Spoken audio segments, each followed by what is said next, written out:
In this video brought to you by Trashbots, you will learn about the bottle cap opener activity.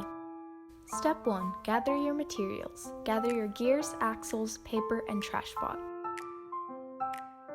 Step 2. Design. Plan and design ideas for bottle opener and closer. Optimize the speed for the opener.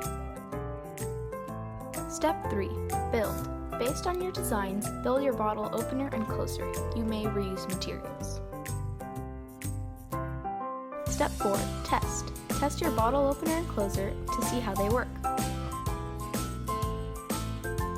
Step 5. Improve. Make adjustments to your machine. Experiment with different gear trains. Change the turn direction and speed of rotation. Step 6. Retest. With your improvements, repeat steps 4 through 5 until you are satisfied.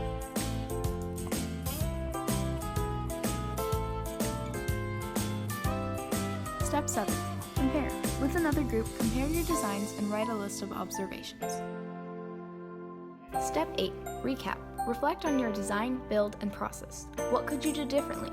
What would have made this process easier? For more lessons like this, visit trashbots.co/lessons.